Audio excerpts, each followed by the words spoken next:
Hello, welcome to Lots of Food and Barbecue. Today I'm going to show you how to make pulled pork on a Weber kettle or any kettle grill or any grill or whatever. It's very simple to make pulled pork.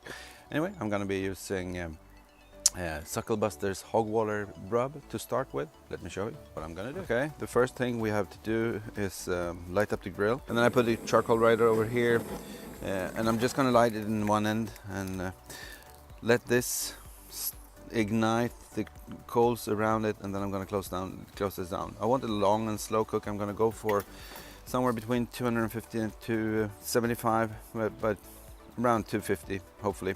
Anyway, I got 3 pieces of oak wood that I'm going to smoke the pork with. Okay, so time to prepare the pork. So what I got here is almost 6 pounds, or just about 6 pound boneless pork butt. We got some silver skin and excess fat that I want to remove. I'm not going to go too heavy on this because it's going to cook for a long time, and some of this fat is going to run it down, but it's a little bit harder to pull this if you don't remove the silver skin, so I'm going to do this.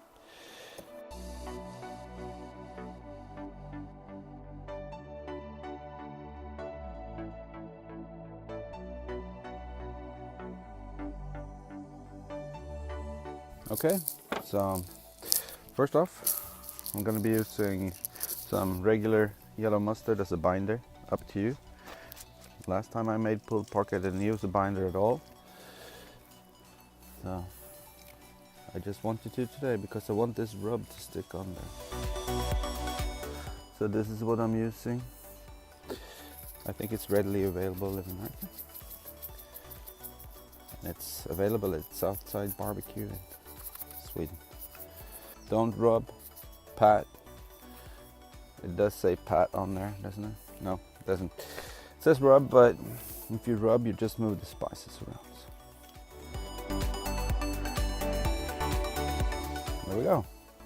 I'm gonna let that sit for a couple of minutes and wait for the grill to get up to 10.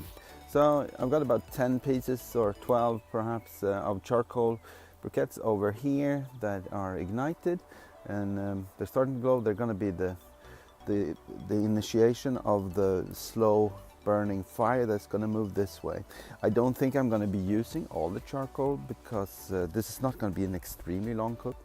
Anyway, I did put some foil in the bottom between the charcoal divider and the sides over here.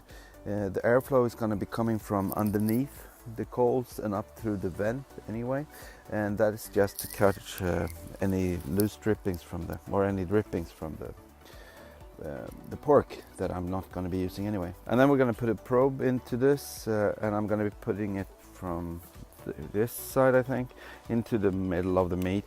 This is more or less even in thickness, so it doesn't really matter. Just get the probe into the middle of it. And then I'm going to be using just another probe to keep track of the temperature of the pit, and I'm going to put that here. I'm not that worried once I got this dialed in.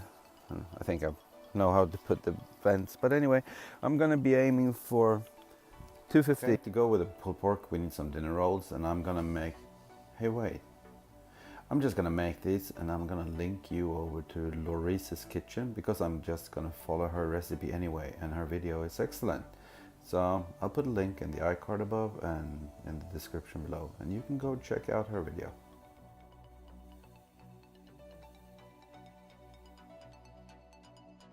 Okay, so we've reached the stall, and it's time to wrap this because I can't really wait for it not to be wrapped. I think the color on this is really nice. I'm going to show you a little bit closer. It's got a nice bark. It's about 165 internal. Anyway, so I'm gonna make this simple. Just gonna lift it up, put a foil pan in here. There we go. Step 1 done. Then we're gonna add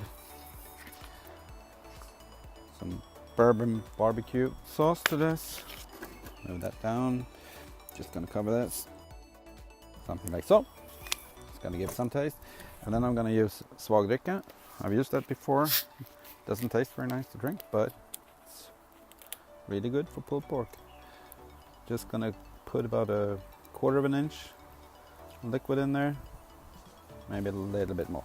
Let's 1/2 inch on that side and 1/4 inch on that side. So I don't know. I would say a cup.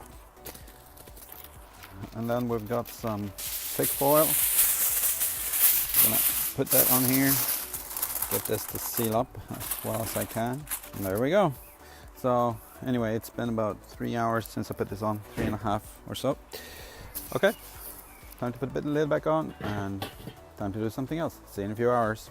Okay, so the probe said that this is supposed to be done, so we're gonna have a look at it. It's been about 2 hours. Looks pretty nice. Just gonna probe this. Says 203 on that end. The probe in the middle, it says 203 over there. 202 over there. That's perfect. I'm gonna take this off and let it rest for, well, until it's time to pull it a little bit later on. I'm just gonna fold this back, wrap a towel around it, and let it stay that way. So let's see how well this pulls. Pulls really well. I think I'm gonna pour a little bit of this liquid off over here.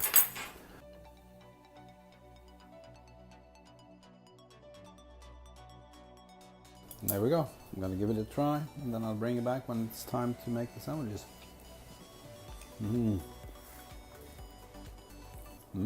Turned out really nice. I think I'm gonna add a little bit of liquid to this, just to keep it moist, and then I'm gonna wrap it up again and keep it warm, something like so. Anyway, see you in a bit. There we go. Let's tear one of these out. I think these look really, really good. They're fluffy and they're nice. So I got some sriracha mayo relish sauce, a little bit of pulled pork, just like so. Add a little bit of salad, a couple of bell peppers, slice of cucumber, a couple of slices of tomato, and then we get some sauteed lemon kept red onions, something like so. There we go. Lay it on. Let's take a picture and try it out. There we go. Pulled pork sandwich. Let's try it.